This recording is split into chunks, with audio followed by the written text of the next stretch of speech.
Bonjour les gens sur YouTube, bienvenue sur ma chaîne Ava Amara.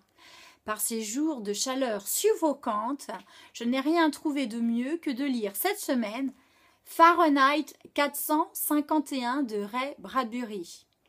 Ça parle de feu, ça parle de flammes, ça parle de pompiers et ça parle aussi d'une certaine désolation intellectuelle et d'un certain mouvement antisocial.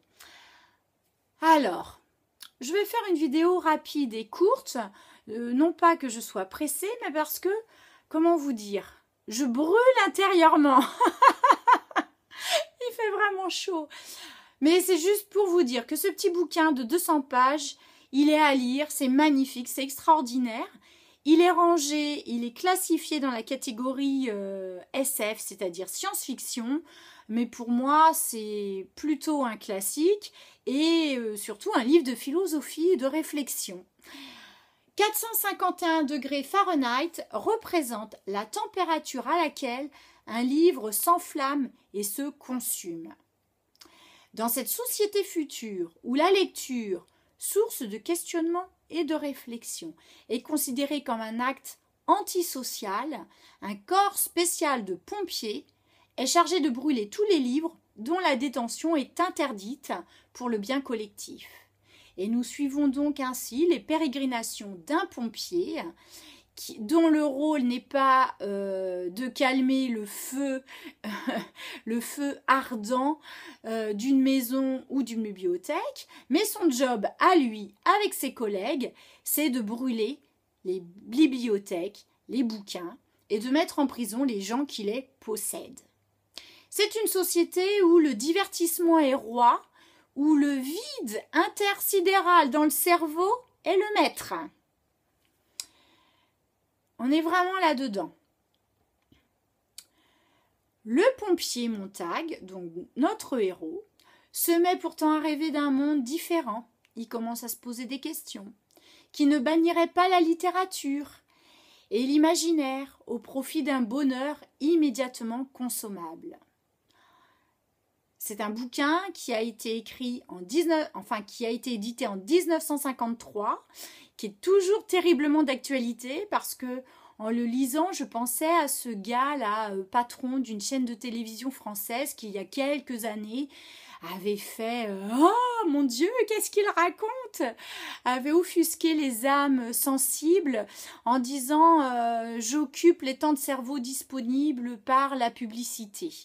Donc on est complètement, c'est toujours d'actualité. Ce livre est toujours d'actualité. Il devient dès lors un dangereux criminel, impitoyablement pourchassé par une société qui désavoue son passé.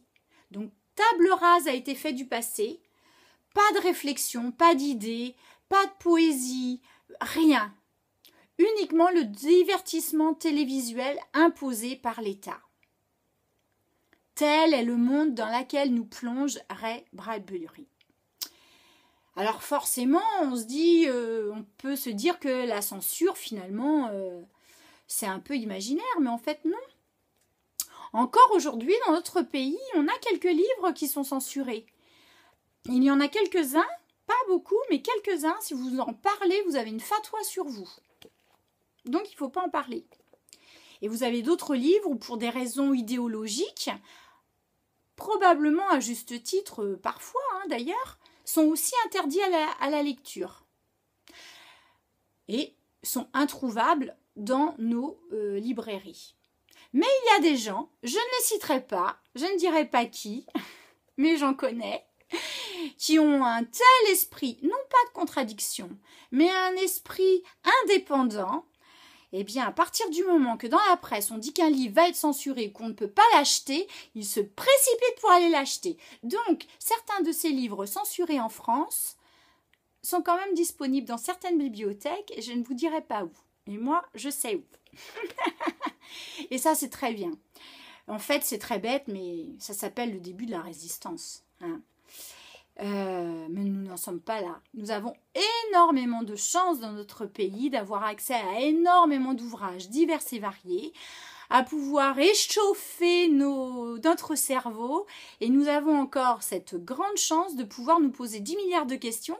Nous n'avons pas forcément les réponses, mais au moins on peut s'interroger et on peut faire actionner notre petit cerveau grâce à de multiples et diverses lectures. Il y a de cela 15 ans, j'ai eu la chance d'aller en Chine, j'ai visité Pékin et j'avais lu, en préparant mon voyage, que beaucoup de livres étaient censurés en Chine, mais qu'il y avait une ouverture au monde et qu'à nouveau on avait accès à des ouvrages. Je suis allée dans une librairie, c'était il y a de cela 15 ans, et j'ai été, je l'avoue, effarée par le peu d'ouvrages qui étaient peu disponibles et les quelques ouvrages que l'on pouvait acheter étaient quand même très orientés politiquement parlant. Et voilà, donc la censure, elle existe encore et peut-être que ça a évolué dans leur pays, je l'espère pour les Chinois, parce qu'on peut pas. De toute façon, au bout d'un moment, les choses, elles ressortent toujours, d'une manière ou d'une autre. Les livres, parce que quand je vous parlais de philosophie, ce livre-là, il est plus philosophique que science-fiction. Les livres sont faits pour nous rappeler quels ânes, quels imbéciles nous sommes. Et moi, je tiens à l'imbécilité, je trouve que c'est quelque chose de très important. C'est bien d'être idiot, aussi. Mais il faut faire attention. J'ai lu il n'y a pas tellement longtemps dans un article, je ne sais pas, je ne l'ai pas vécu moi-même, qui disait que dans certaines écoles, j'espère que ce n'est pas dans toutes les écoles, les enfants les plus populaires étaient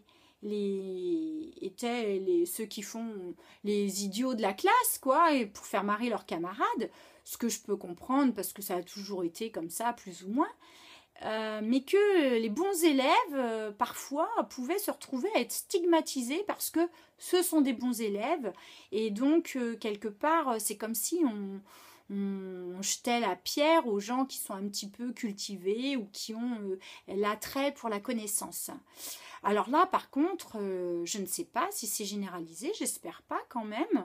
Et non, il faut... Non, c'est bien les livres... Et non, on ne peut pas nous retirer ça. Alors une chose que l'on retrouve dans cette histoire et que j'ai déjà entendue par des comédiens actuels, contemporains de notre pays, eh bien apprenez des poèmes par cœur, apprenez des textes par cœur et puis ça, on ne pourra jamais vous les enlever. Même le plus connard des plus connards extrémistes ne pourra jamais vous enlever ce que vous avez appris par cœur dans votre cerveau. Donc voilà, apprenez des poèmes. Et donc, pour revenir sur 451 degrés Fahrenheit, 200 pages qui sont super bien écrites, ça se lit très facilement, en 2 jours ou une journée complète si vous avez du temps et que vous n'avez pas d'enfants autour de vous et que vous avez la dispo, en une journée ça se lit. Ça fait réfléchir. Alors, il faut remettre aussi l'écriture de ce bouquin. C'était pendant la période du macartisme aux États-Unis, où il y avait à l'époque de la censure, où des gens comme Charlie Chaplin ont dû quitter leur pays pour aller vivre ailleurs, en Suisse, en ce qui le concerne, parce que il était considéré comme étant un ami des ennemis de l'époque, et c'était les soviétiques. Bon, vous me direz, les Américains, ils détestent toujours un petit peu les Russes. En fait, je ne sais pas pourquoi l'être humain a toujours besoin d'avoir un ennemi. Hein. C'est toujours un petit peu, voilà, c'est terrible, c'est comme ça. Bref, ça va vous faire réfléchir et au lieu de faire fondre votre cerveau, moi je vous conseille la lecture de 45 degrés Fahrenheit parce que c'est vraiment un super ouvrage d'anticipation, de réflexion, de philosophie, de science-fiction. Ray Bradbury, un classique à découvrir. Je vous embrasse très chaleureusement. Je vous dis à bientôt et pour de nouvelles aventures. Ciao, ciao. Prenez bien soin de vous. Picolez, hein, de l'eau parce que on se déshydrate. Allez, ciao. Bisous. Salut.